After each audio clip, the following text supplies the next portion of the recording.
This is J. Krishnamurti's 7th discussion with teachers and students at Brockwood Park, 1972. Any suggestion? What should we talk about?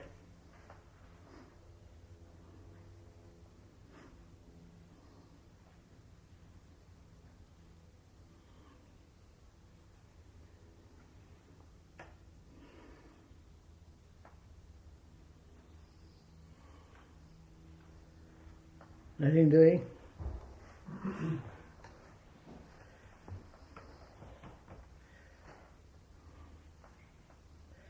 You know, we were talking about intelligence. What is the nature of intelligence? Not the definition of intelligence, but rather in investigating what is intelligence. We found, not theoretically or abstractly, but actually, that any kind of prejudice, any kind of conclusion, any kind of belief is the assertion of lack of intelligence. Remember? We talked about this, right? And also the last time we met, we talked about meditation.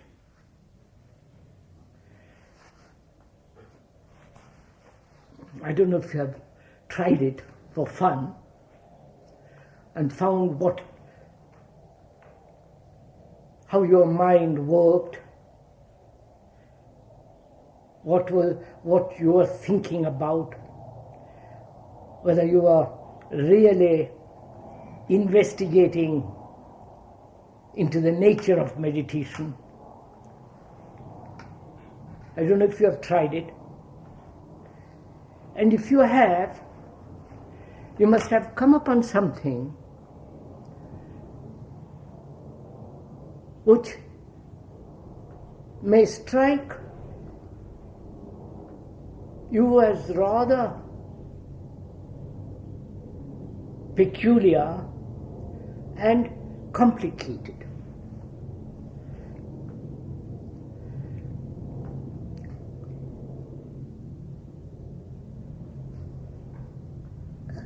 I was once in Kashmir, right away in the north of India, by myself, in a little hut. And 5 monks came to see me. They're called in India sannyasis. They put on yellow robes, or rather saffron-colored robes, and they wander all over India, from village to village. And it is the tradition established by the Brahmins that any monk who goes from village to village preaching and is really a decent man, not just a crook, and there are lots of crooks in sannyasi robes, monks' robes, it is the tradition there that you must feed them. You must clothe them. You must look after them. And not take them to jail as vagrants. And these 5 monks came to see me. I don't know if there are 5 or 10 of them, doesn't matter. And they said, we've just come from the deep interior of the Himalayas, where there is another great monk, full of knowledge, great experience, and we have been with him for a month, learning from him. I hesitatingly asked, what did you learn?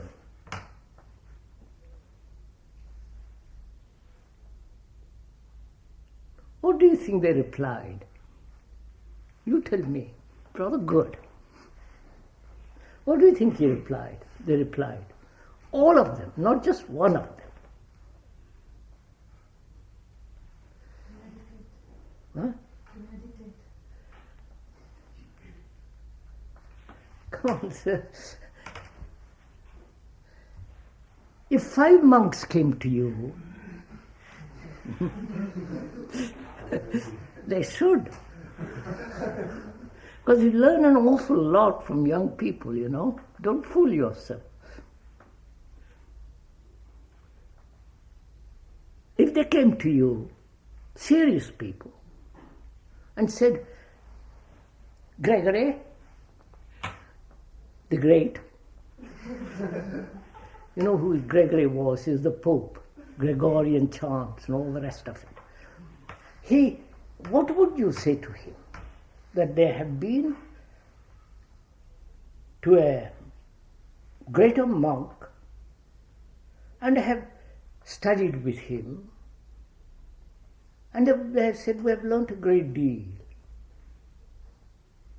What would you answer?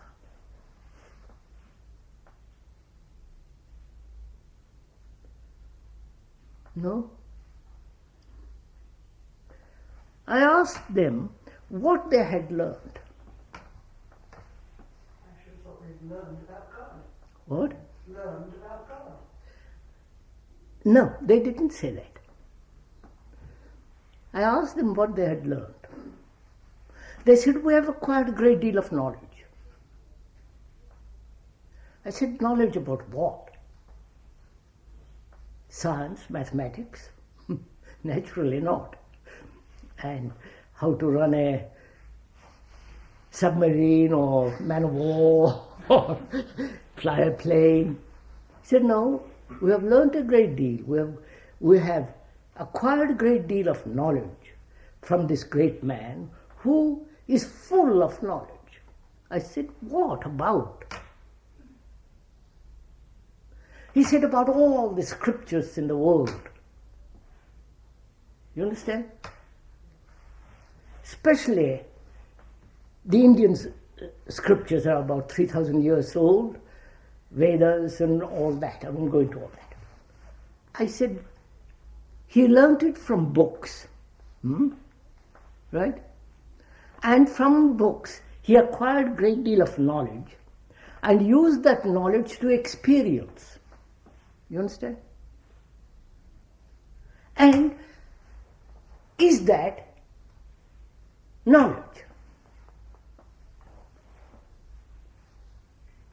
You understand? I read great many books, the Bible, the Talmud, the Quran, the various Indian sacred scriptures, and I have learnt, studied a great deal, and I have acquired great knowledge about all what other people have said. You follow? About God, about meditation, about how to think, how to sit still, you know. What you must do, control, suppress, don't look at anything beautiful because that might distract you, and keep you tight. So I said to them, that's just second-hand knowledge. You know nothing about it. They were very upset with me because they consider when I'm in India, I'm a great religious leader. I'm putting it mildly, and they come to see me. Quantities of them come to see me. And they've all got the same thing going, repeating what other people have said. And they call that knowledge. So, in meditating, if you have gone into it, you will find out what is the place of knowledge.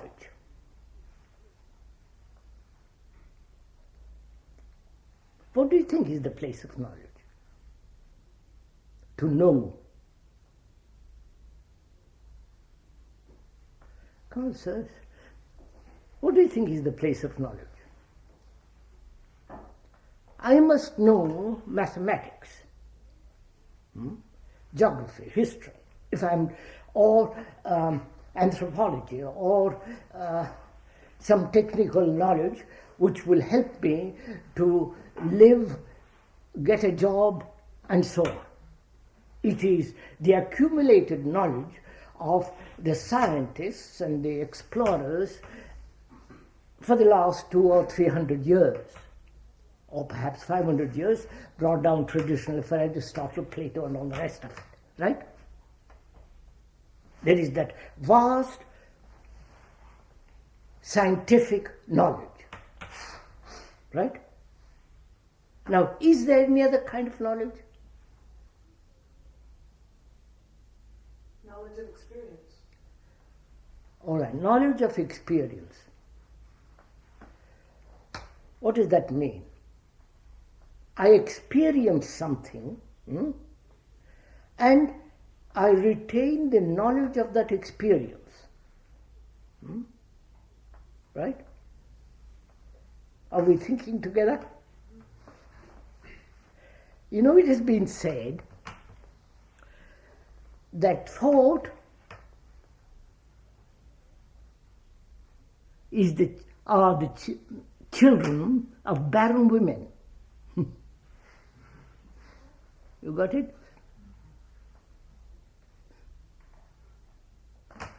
Now, you say knowledge of experience. I experience something, and from that experience I gather knowledge, which is memory, isn't it? I experience a dog biting me, and I have memory of that recorded.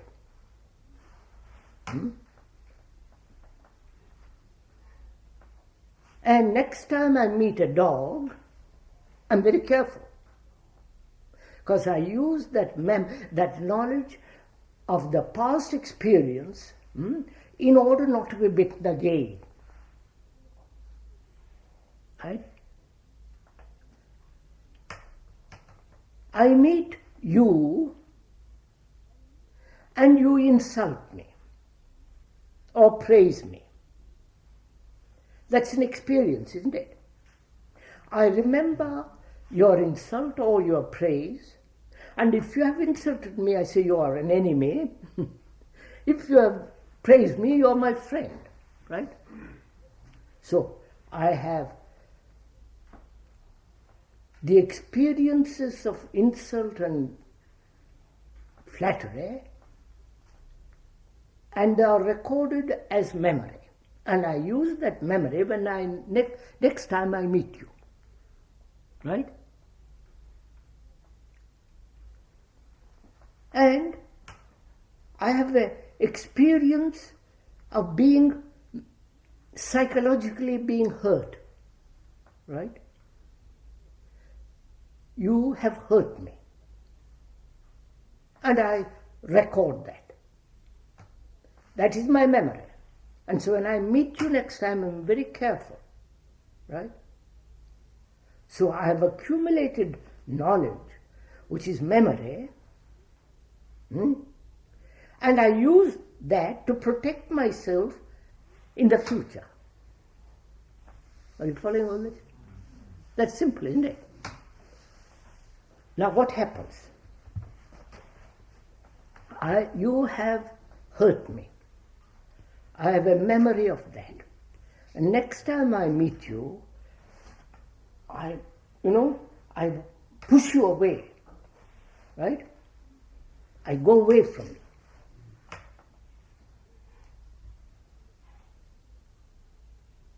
So I have no relationship with you, because you have hurt me. And the memory of that remains, right?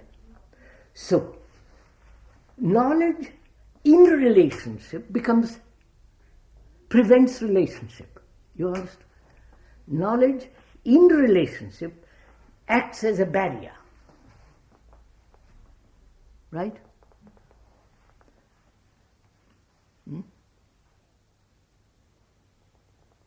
So, I have found that knowledge is necessary.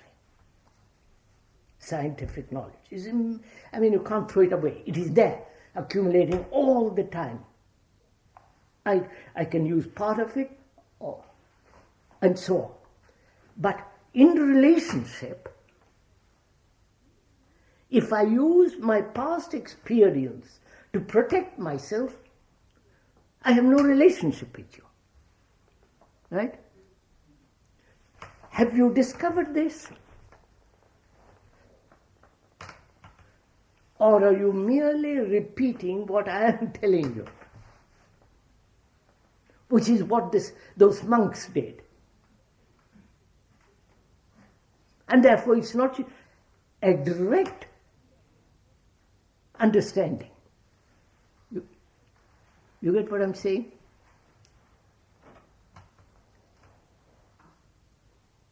Have you discovered that in your meditation?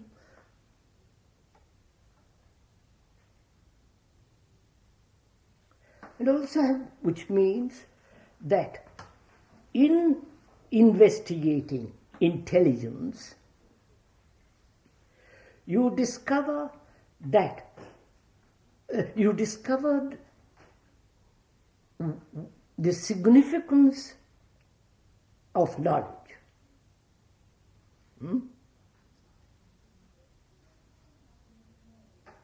And also you discover, if you go into it, we'll do it now, is to be very simple.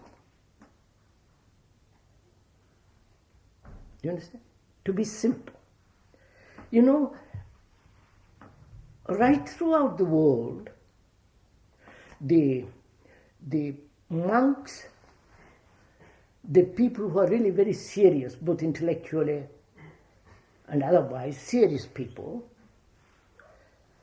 want to lead a very simple life.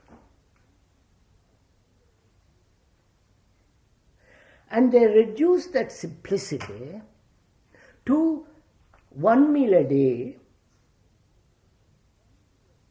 sleeping on hard floors, few clothes, rigorous discipline. Do you know any monks at all? Too bad. What do you mean you don't know them?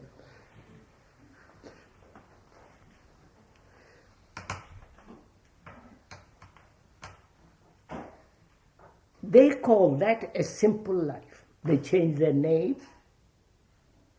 They have 1 or 2 clothes, sandals, 1 meal a day, or very light meals. Get up at night at 2 o'clock to pray. Outwardly, they have the symbols of simplicity. Right? But inwardly, they are tortured human beings. You understand? Because they believe tremendously. In India, they believe in this or that. In the Christian world, they believe this Jesus is the Savior, Son of God, and only through Him you can find God. You follow? They believe tremendously. And they suppress naturally. You follow all this? So, outwardly they have the symbols of simplicity, and inwardly they are boiling.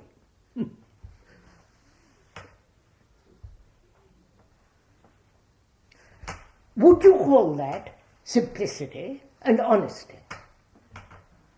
I don't be quick.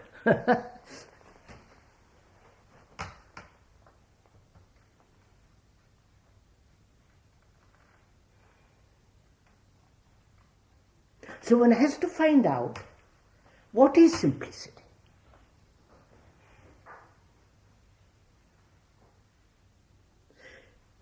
I don't know, are you interested in all this? Yes. What do you think is simplicity?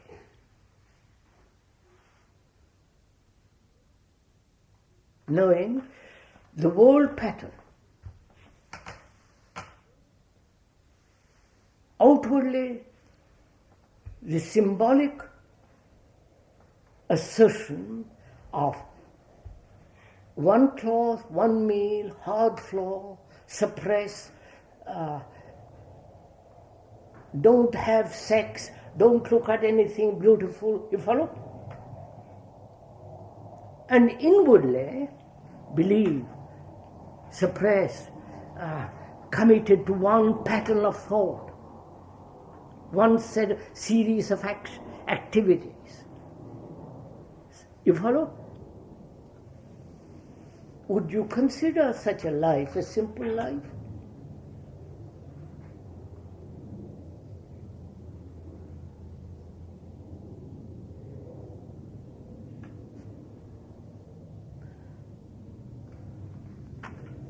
What do you say? Why? Don't say no or yes until you yourself think it out. You know, first of all, if I may ask you, don't say anything that you don't know for yourself. You understand what I'm saying?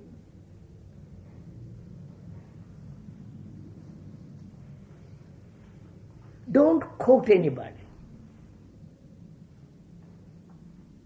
And that makes you very intelligent, you know, to say something which you yourself have discovered. You understand? You understand what I'm saying? So that you're always honest. So, would you call that simplicity? If not, what is simplicity? You must understand this, because the world is concerned with it. You follow?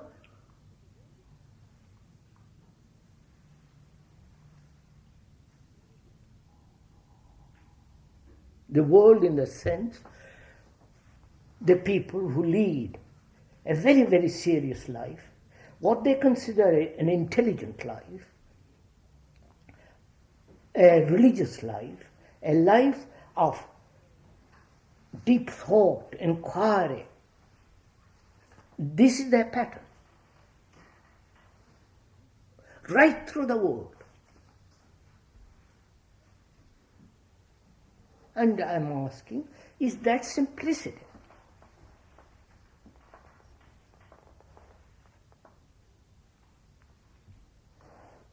Have you heard of Gandhi? Yeah. He led a very simple life outwardly.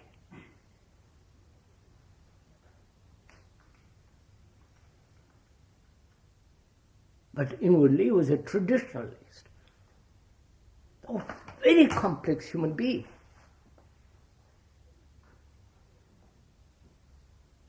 So, what is simplicity? Come on, sirs, discuss with me. What do you think is a simple life? Come on. It must be a life which is psychologically simple. Which one? It must be a life which is psychologically simple as well as possibly physically simple. You are saying it both inwardly and outwardly, it must be simple.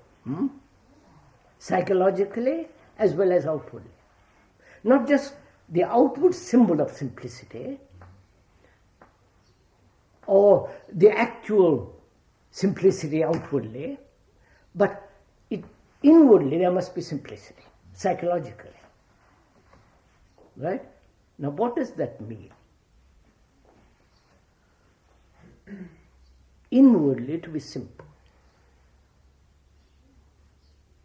Don't begin with the outward symbols of simplicity, you understand? But begin with what it means psychologically to be simple. Then that will express outwardly.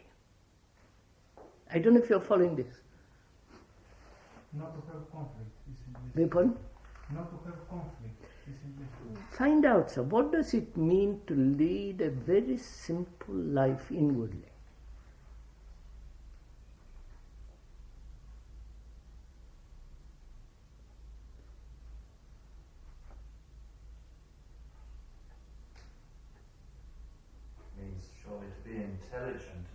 definition you gave at the very beginning, to have no opinion or judgment. Yes, but sir, I'm trying to find out what does it mean to live a simple life?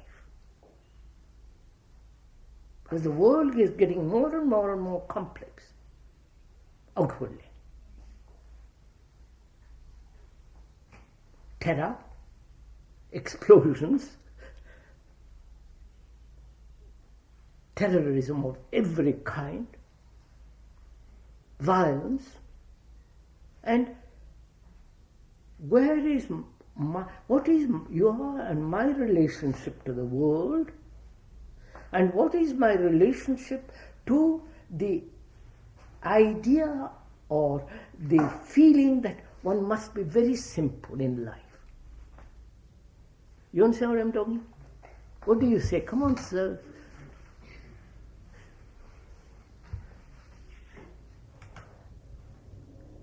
Can you be simple if you are dishonest?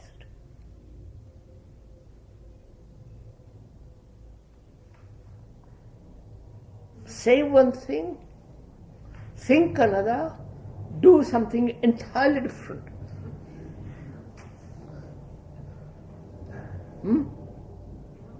That would be dishonest, wouldn't it? So, simplicity is honesty. Right? Right? Come on, sir. Now, what do you mean by being honest?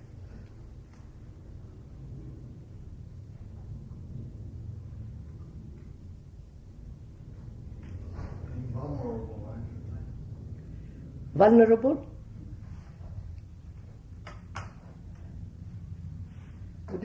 What do you mean by that word, to be vulnerable?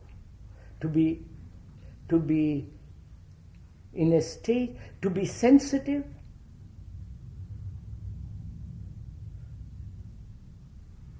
Vulnerable means to be wounded. Now go on, sir.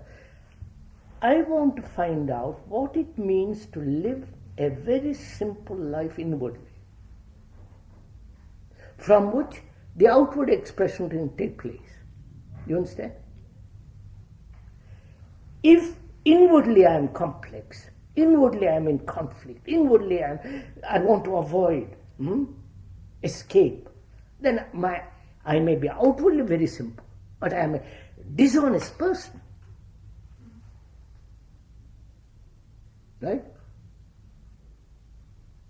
Would you see that?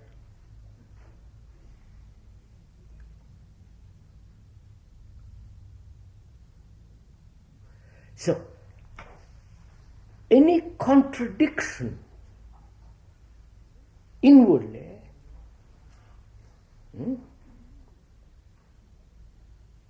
indicates lack of honesty.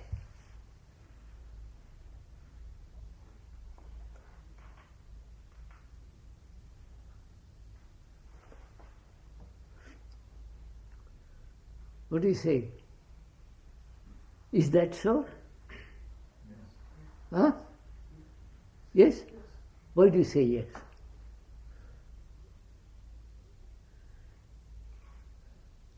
I say one thing and do something else, inwardly. I say I love you, but I hate you. I say we are friends, but I'm trying to get something from you. Right? I want your companionship because I'm lonely. You follow? I'm using you because I can't stand by myself. So I find in investigating what it means to be simple, that any contradiction in myself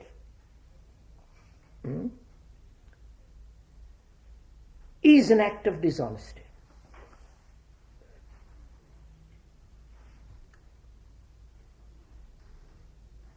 Right? Are you dishonest? Sorry.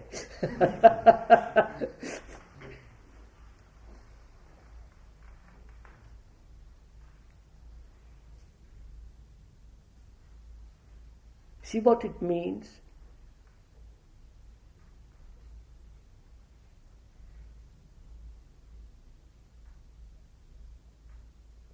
It means that we are not being educated in the deep sense of that word, but we are being educated outwardly. You understand? Getting mathematics, science, biology, this and that, but inwardly we are absolutely confused human beings. And therefore we live a life of total dishonesty, hypocrisy.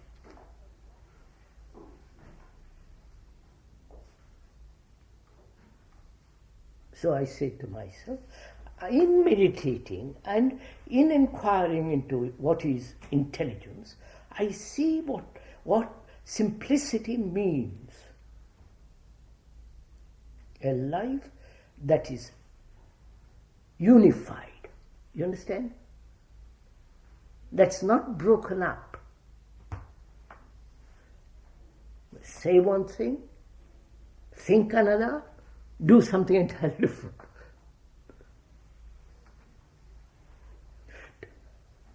Join or believe in brotherhood and kick my neighbor. You follow? Talk about peace and join the army.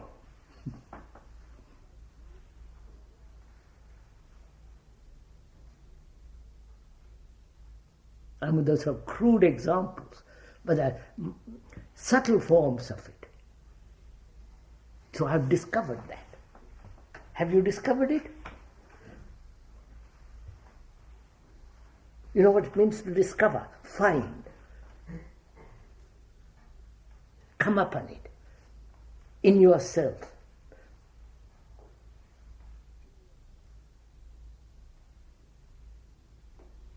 Which means a life in which there is no conflict inwardly.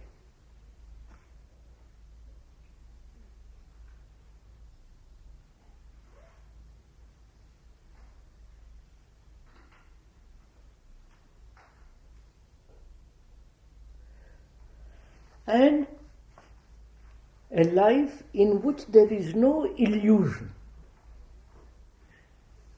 You understand that word illusion? I have illusions, that I am a great man, that I am a wonderful poet, that I am, that I am the greatest something or other. Or that I believe in God.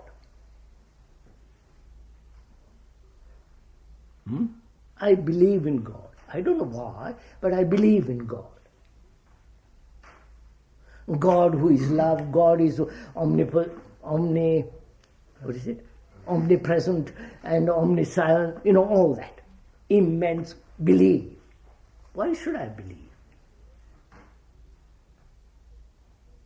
And the world is that, you follow? They believe.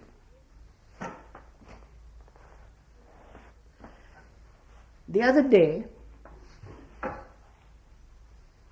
a friend came to lunch in New York. He's high up in the bureaucratic world, knows hundreds of important people. And he was saying, we all meet at all these big conferences for international peace. And not one of them believes in peace.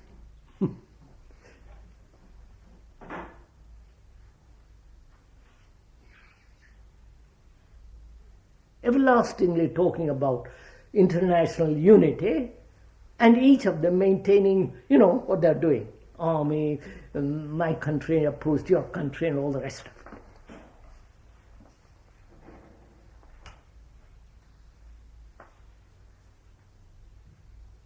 So, you find out for yourself what it means to live a simple life.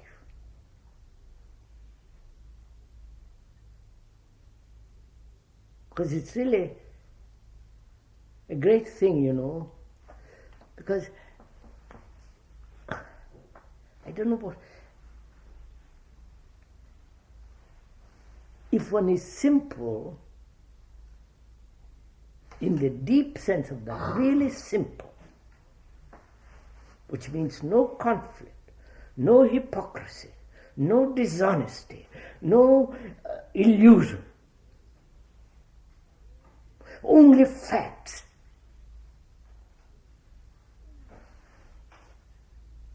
Then you have tremendous integrity.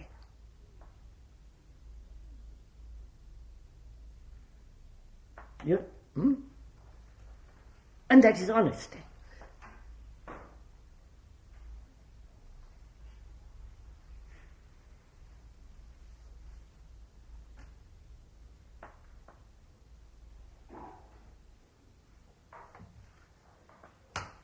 So, see where it is important to use thought. It is thought that has it is thought that has explained. You understand? Isn't it? Because thought has created the world. Right? The word door has given it name, isn't it? And you and I speak English, and therefore we understand each other when we say the door. So thought has created the world as a means of communication. Right?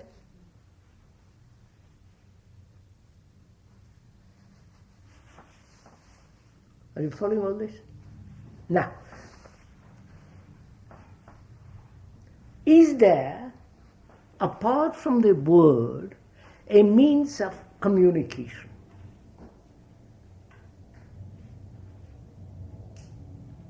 There was a great German philosopher who said anything that can't be put into words doesn't exist. You understand? If you can't put your feeling, your thought, your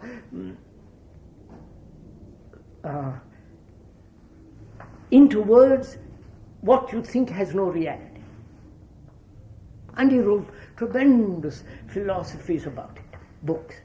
So one day he was traveling with a friend in the train, and the friend said, I know your philosophy, you want everything that you think, say, must be put into words. He said, of course, otherwise it doesn't exist. Then put this into words, he said.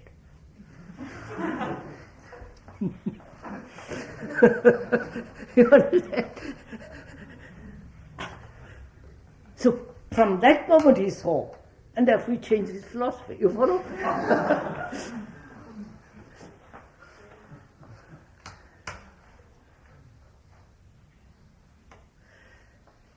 Now, find out where words are necessary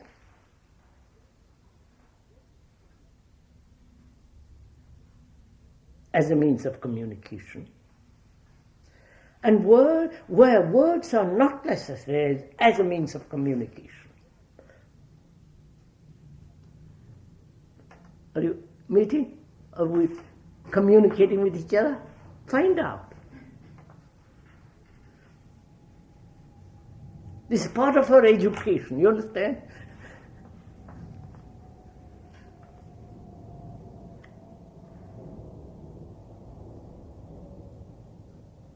Must you express everything in words in order to tell you something?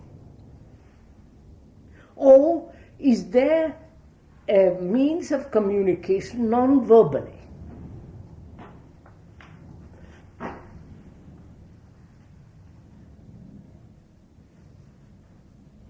Of course there is. A look. I look at you angrily.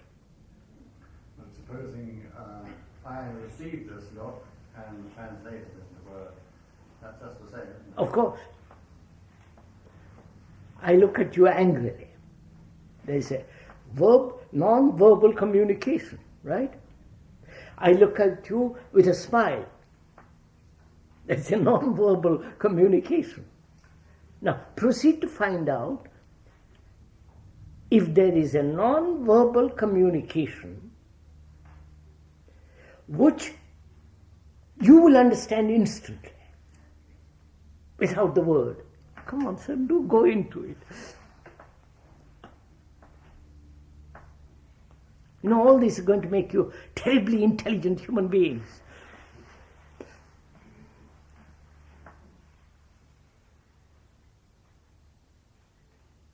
How can you understand it if it's never happened before? You're going to find out.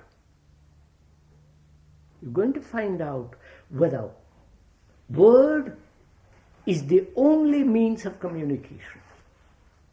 And if it is, we are slaves to words. Aren't we? If that is the only road, it's a terrible idea. So I want to find out that thought which has invented the word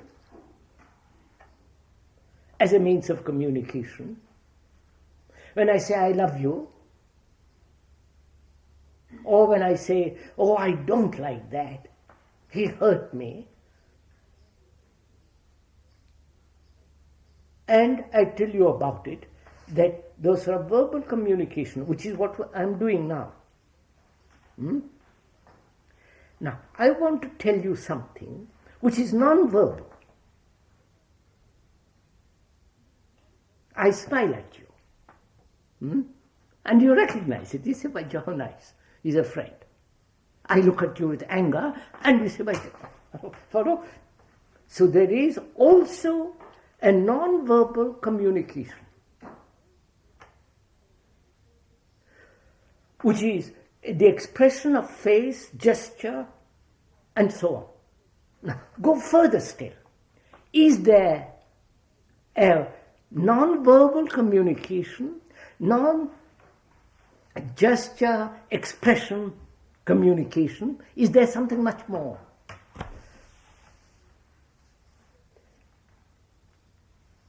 What if you have something broken over here and I just point to it? What if I had something broken, you see, and someone's over here who should know about it, and I just point to it? Yes, that's it. That's a gesture. Yes, that's a gesture. I point, without a word, I point to that. And he says, you see it, but it's a gesture. So, word, gesture, and is there something more than the word and the gesture? Certainly stillness. Wait, sir, don't jump to stillness. If you are still and I am still, is there any communication between us? Not necessarily, but I can see there might be. No, I want to find out there is a communication. Without the word, without the gesture. So, what do you mean by communication? Do you mean like giving something to each other? Or No, communication, I say to you, it's raining. That's a communication, isn't it? Because we both see it's raining. Because we both see out of the window that's raining. And if you look the other way and I say it's raining, you say, I don't know. Right? So we are both looking out of the window and saying that it's raining, we both agree. That is communication, where both of us are sharing. Communication means sharing, creating, thinking together, and so on. Now, gesture is simple, isn't it? I point out to you the tree without a word, and you look. And I say to you, you have broken that thing. Look, without a word.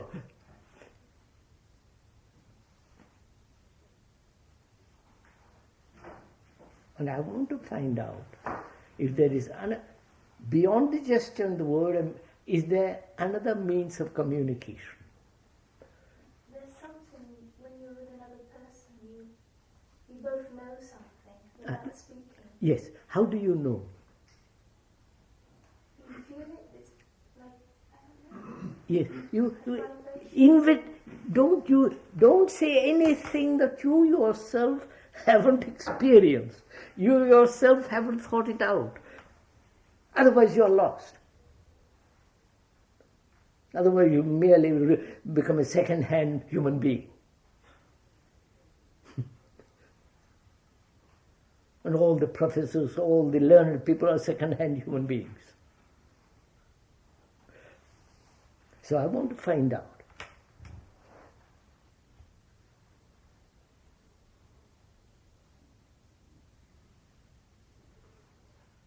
When you love, you don't need any gestures or... When you love, he says, you don't need any form of gesture or word.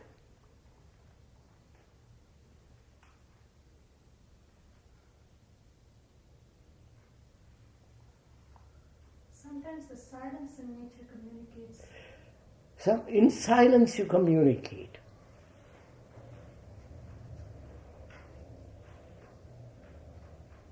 Which what he said.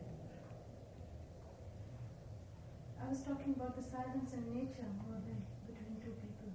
Silence of nature, silence. Go on, sir. Investigate. Are you getting tired?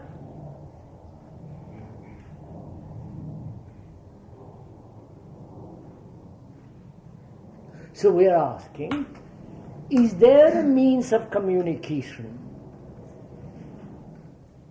without the expression of thought? You understand my question?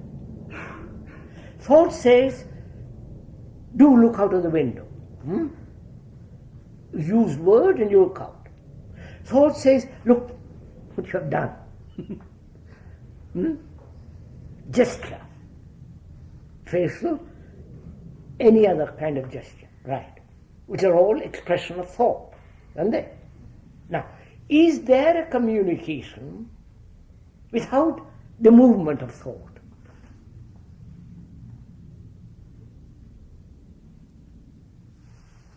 Not in my experience.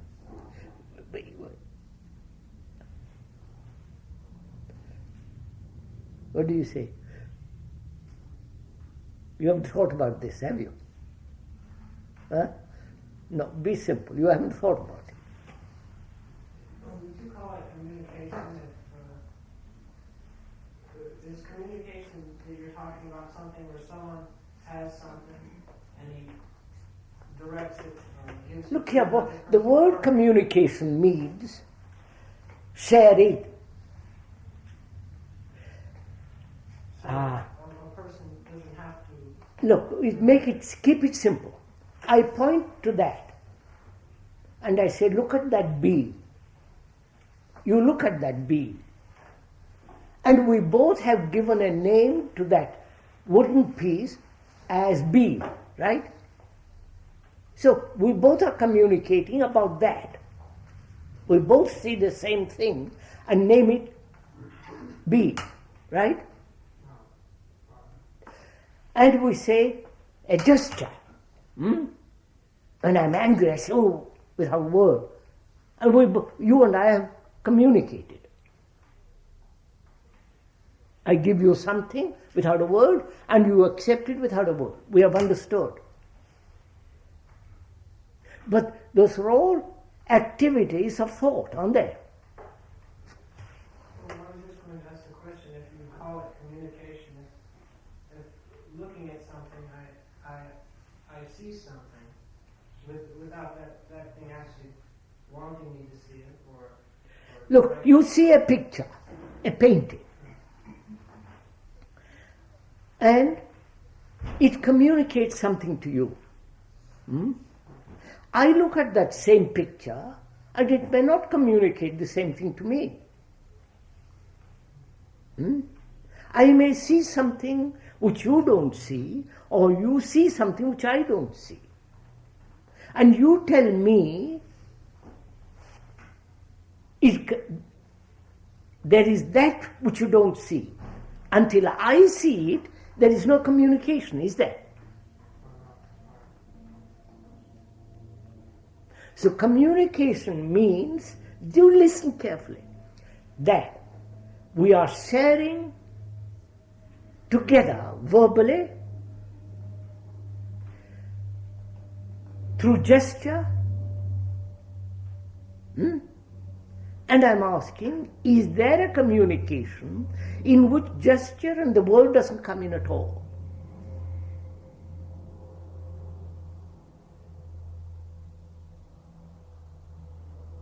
I'll show it to you. It does come in. When we both understand something in the same moment. Huh? When we both understand something in the same moment. Yes, that's what I'm coming to. Look at it. Look at it carefully. If you and I see, please listen, see, understand the nature of the word, which is necessary, the nature of the gesture, facial and otherwise, if we both understand that very carefully, because we are both attentive, right? We are both attending to those, to what it means to communicate verbally and in gesture. What is that state of mind that listens to the word, to the gesture? What is the state of the mind?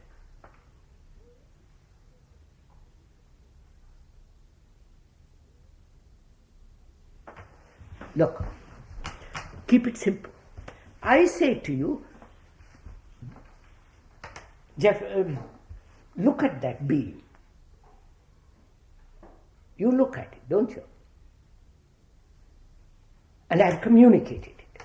Now, what is the state of your mind when I say, do look at that beam? Do look at it. Look at it. Don't be afraid. Look at it.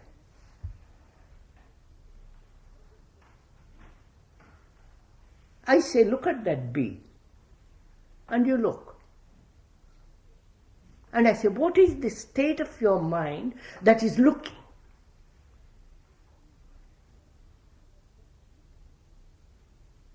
Is it looking at it casually? You follow? Is it looking at it with care? Or is it looking at it indifferently? Or with attention? You follow? Now, which is it that you are doing when I say, look at that beam? Attention. Huh? Attention, don't you? Now, what is the state of the mind that's attentive? Do what? No, don't use words that you don't know.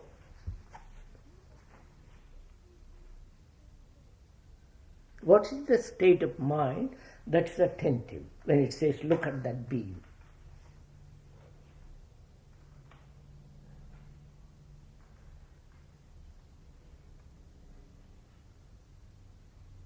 Inquiry?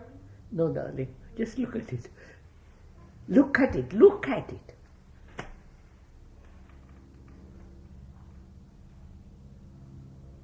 Which means you are looking at that beam, aren't you, attentively, seeing the holes, all the cracks and all that. Which is, you have no other thought, right? There is no thinking even. You are just observing, aren't you? Right? You get it? So when you are observing without saying that's a hole, that's a crack, without using the word, you follow? When you are observing without using the word, you are completely attentive, aren't you? That means you and I, at the same moment, at the same intensity, are looking at that beam. That is communication, isn't it? Non-verbally.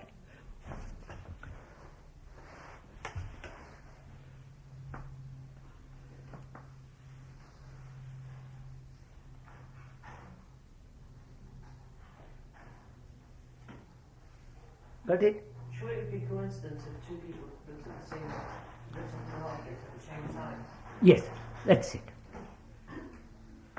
We both, non-verbally, without a gesture, look at that. We know it's a microphone, but we don't use that word. I don't point it out to you, but we both look at it. If we both look at it with the same attention, with the same intensity, we are in communication.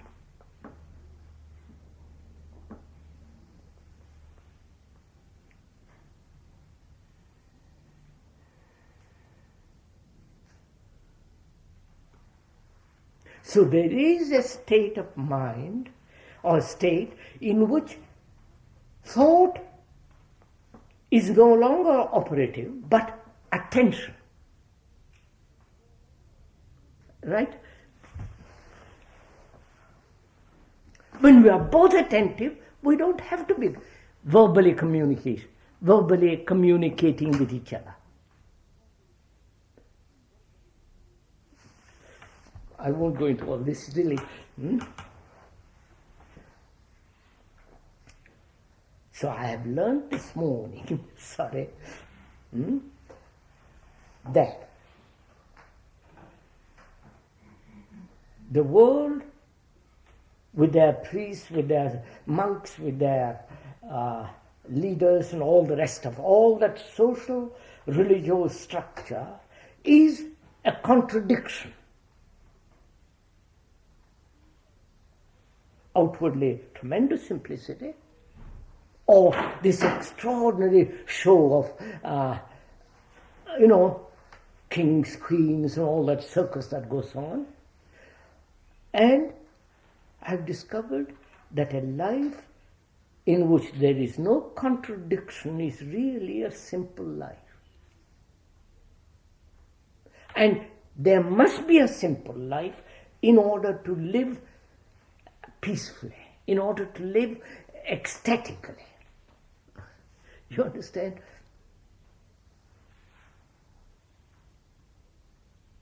Which means a life of great honesty.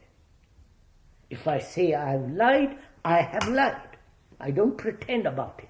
You follow? I don't find excuses, rationalize it, afraid to acknowledge it. I say yes.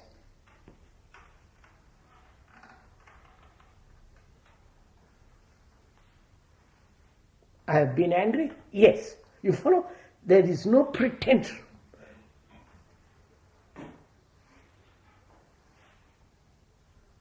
If you say I'm a fool, I look at it. I don't say, what?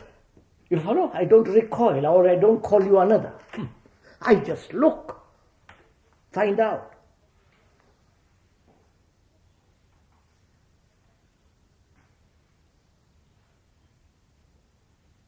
So, to look is a non-verbal, non-gesture attention. You follow? You followed all this?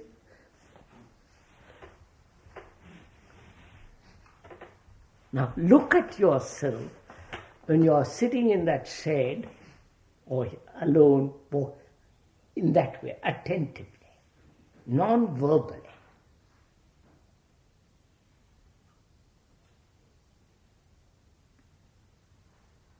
You learn an awful lot. Much more than the books tell you.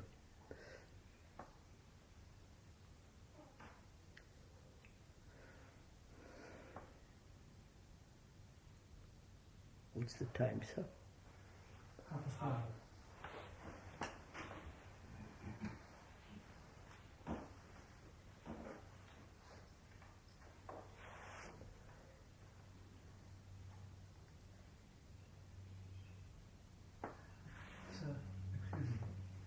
In this state of attention, there is a special quality of feeling.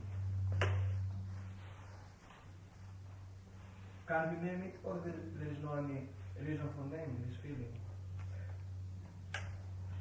In this state of attention, there is a special feeling.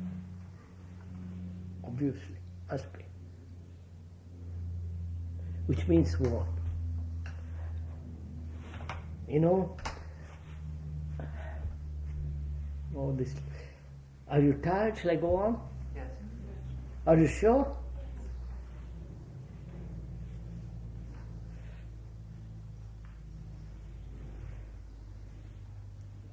Have you noticed in yourself, and perhaps in others, how broken up they are in themselves?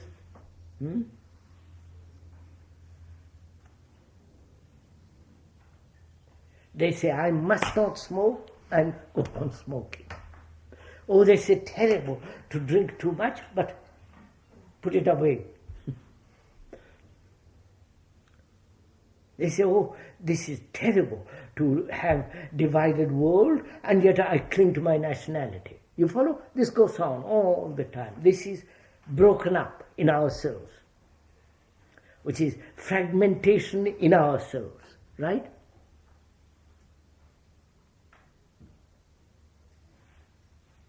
Have you noticed this in yourself? Now, how do you put an end to fragmentation?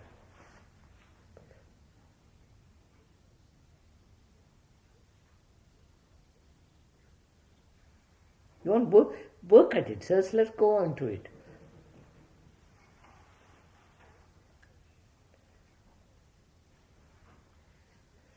I notice that I am fragmented, broken up, contradictory.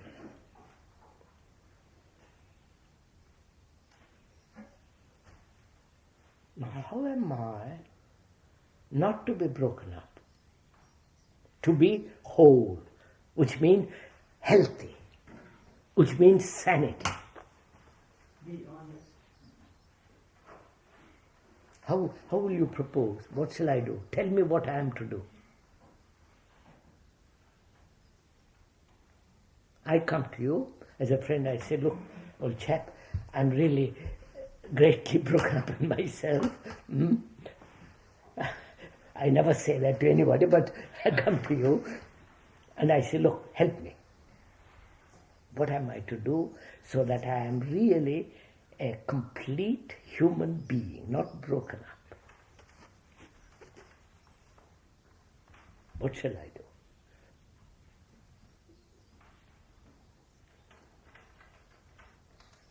Go on, go on. Tell me.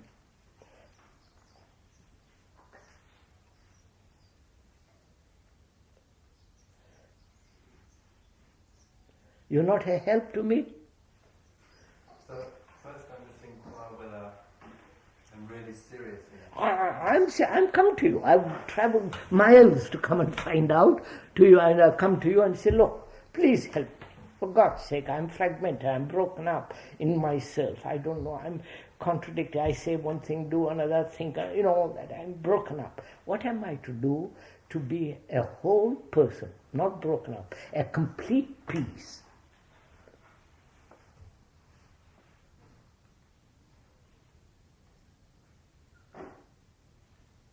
Do you know you're broken up?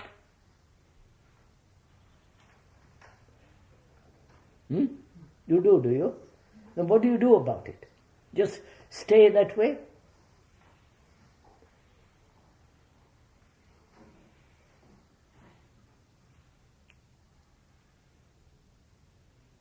The first thing you do about anything is ascertain if it is a fact. It is a fact. I am broken up. I say I mustn't smoke, I smoke. I say I mustn't, whatever it is, this I will do, and next day I do something contradictory. I'm doing this all the time, all my life.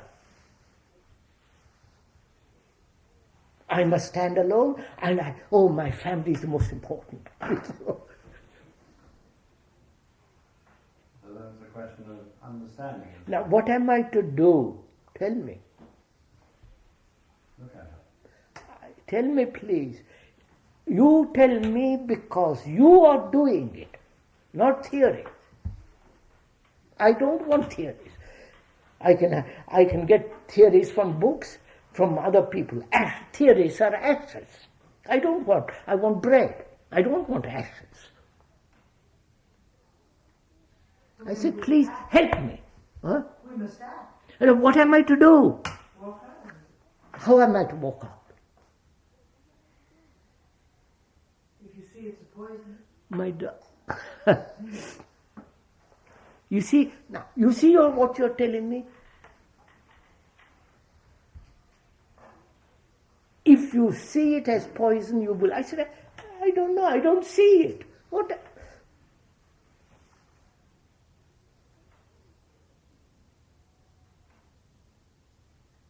You are broken up, aren't you? Be simple about it. Truthful. They say, yes, I am. Then what will you do?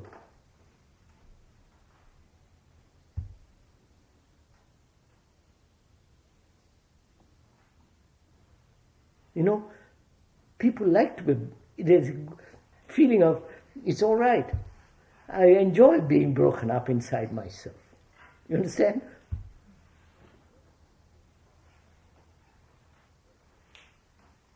Lots of people. Like one person came to me, he said, I really enjoy being miserable. You understand? Well, if you enjoy it, keep it. But do you enjoy being broken up? Huh? No. So you've discovered something. Wait, go step by step into it. You have discovered that's the most uncomfortable feeling, right?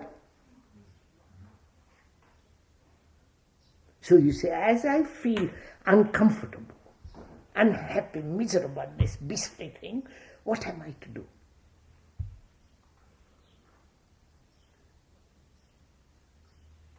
So you have already discovered that you are serious in wanting to be made whole, right? Nobody has to tell you, be serious. That's my point. You have discovered for yourself that you are serious because it makes you uncomfortable, makes you dishonest, makes you feel wretched. So you say, by God, I want to get out of that. So you have discovered that you yourself want to get out of it, right? Nobody has persuaded you.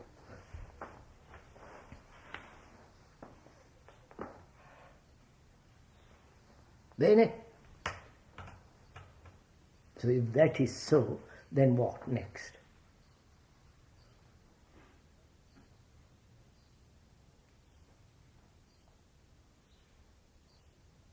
Find out why you are fragmented. Yeah, why? Good.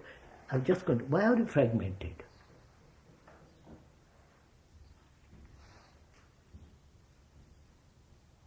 Is it the culture in which you have been brought up? Your fathers, your mothers, your society, your friends, that's you follow? Everybody is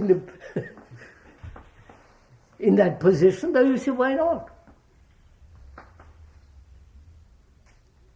Is that the reason?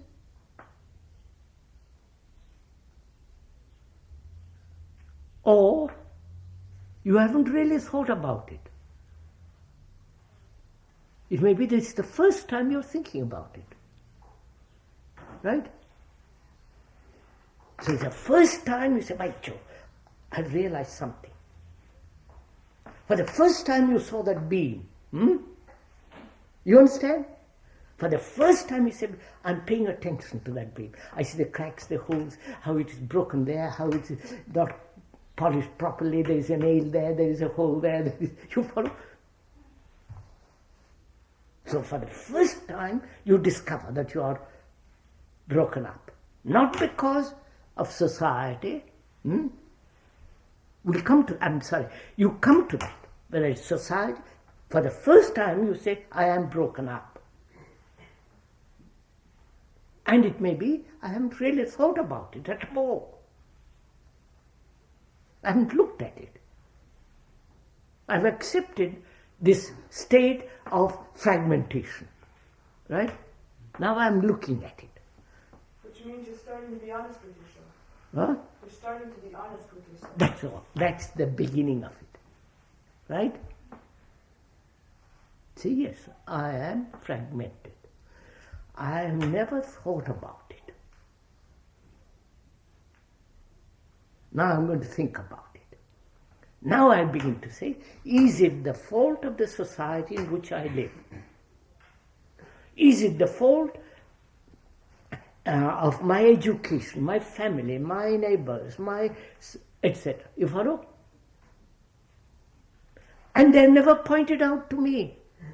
My mother, my father, my nurse, my grandmother said, look, don't be fragmented, think about it.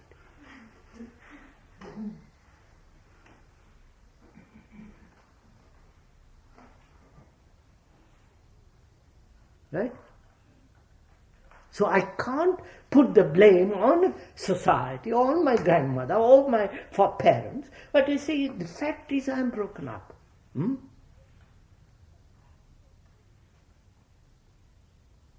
So what shall I do? I'm broken up, I'm awfully serious because I see what a wretched state it is. Now what am I to do? Listen carefully. What am I to do?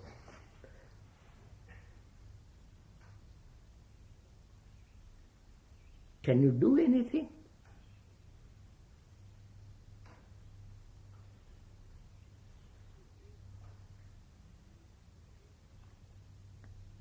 If you do something, who is it that is doing something? Yourself. Which means what? Another fragment, isn't it? Yes. So you have discovered something. Right? If you say I am fragmented, and I say I must not, and I must do something, who is the must? Who says I must? Another fragment, isn't it? So, what have you discovered? One fragment operating on another fragment is still fragmentation. Right? You have discovered that, not me. You have found that?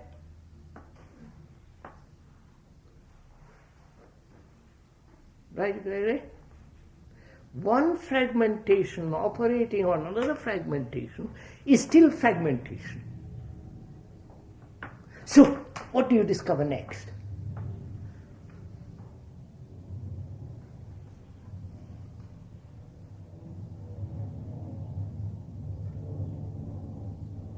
That you're even more fragmented?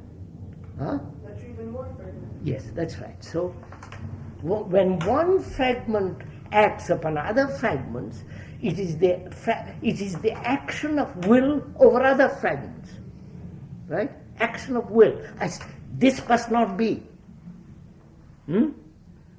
I will control. I will bring them together. Which is one fragment dominating other fragments. Isn't the I will and the fragmentation just one? What? The same. Isn't that just the same? Of course it is the same. Therefore I'm saying it is still a fragmentation. Right? Is that clear? So, what shall I do? Nothing.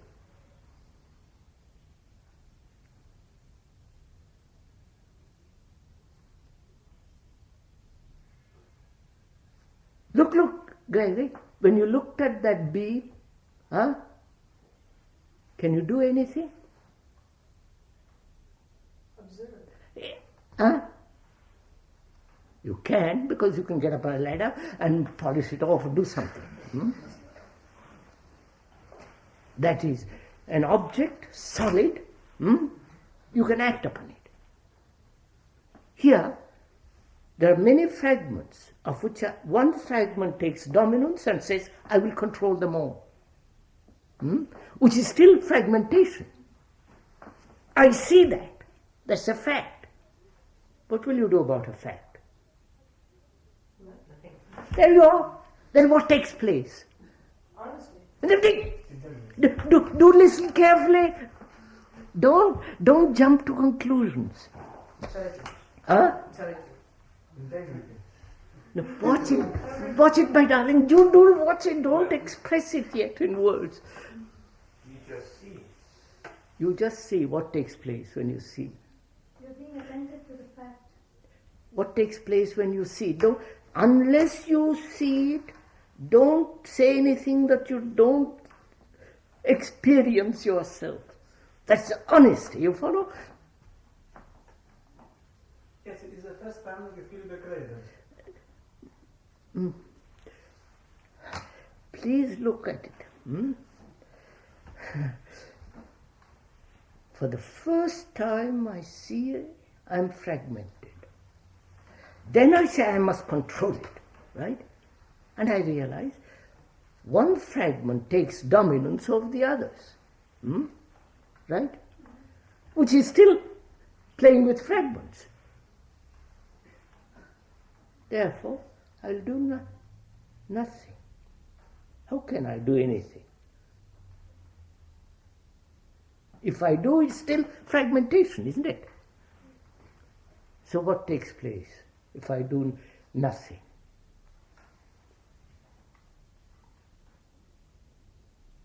If there is no action in fragmentation, is there a fragmentation at all?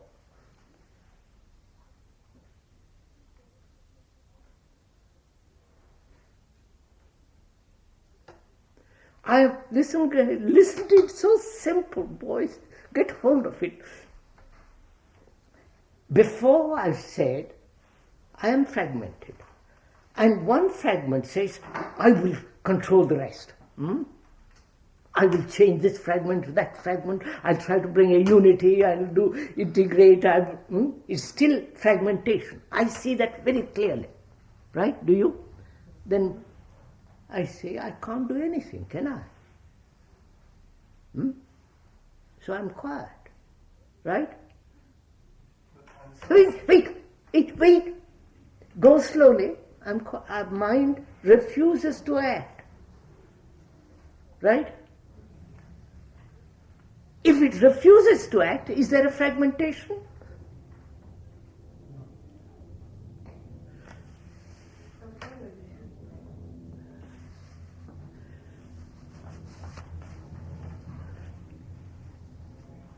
You see, go into this very carefully. You will see. Till you see it, don't agree.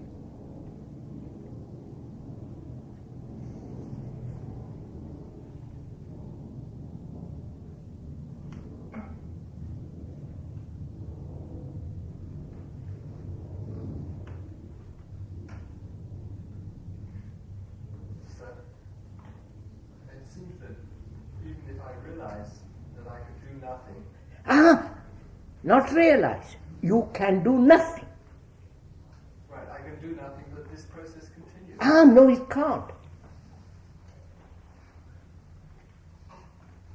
I can't do anything about the breeze, the winds, right? I can't do anything, so I let it blow. It's only when I say, I must do something about the wind, that I put a barrier, there is a division, there is you follow, fragmentation. But if I say, let the wind go, what am I to do? In the same way, I see I am fragmented. That's a fact. And also I see one fragment taking dominance over other factors, other pieces, is still fragmentation. That's a fact. Right? I've seen two facts. And also I see the third fact, that to do anything about it is another fragmentation. Right? So, the fact is I can do absolutely nothing.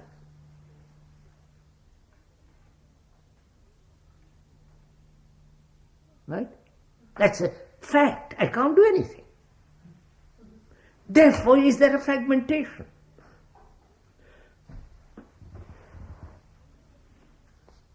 Because I've always looked at fragmentation with eyes that are fragmented. If my eyes are not fragmented, there is no fragmentation. Look, I see India, Pakistan divided. I see Russia, Germany divided, geographically, historically, religiously, politically. Those are facts. And if I still remain an Indian and say, oh, I'm an Indian, I maintain a fragmentation, don't I? Fragmentation, wars, hatred, you follow? Antagonism, commercial competition, all that. And I say, and if I'm not a Hindu, not an Indian, there is no fragmentation. Right? In the same way, look at it. But I've always looked at the world through the eyes of an Indian, which is the eyes of fragmentation, right? Now I don't look at the world with eyes which are Indian, which are fragmented. Therefore I look. Therefore there is no fragmentation. You understand?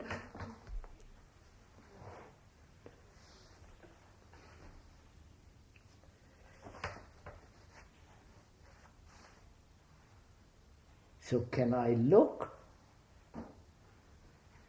at the world, which is me, I am the world, without fragment, with eyes that have never been fragmented. Look. Of course I can.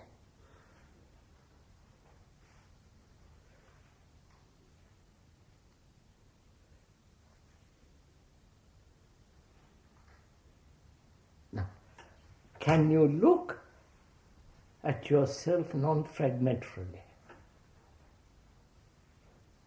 Of course you can. Come on. It's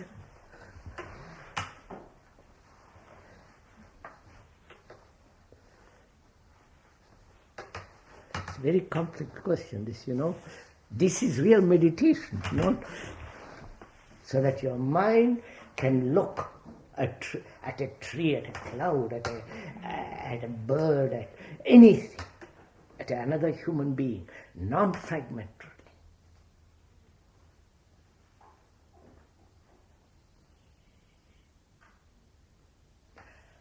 Human beings have tried this. Therefore they say it can't be done. God can only do it. Therefore love God. You follow? Identify yourself with God and then you'll be... That's all nonsense. One can do it now. And if you know how to... If there is that state, then you are non-fragmented. Therefore your mind is something...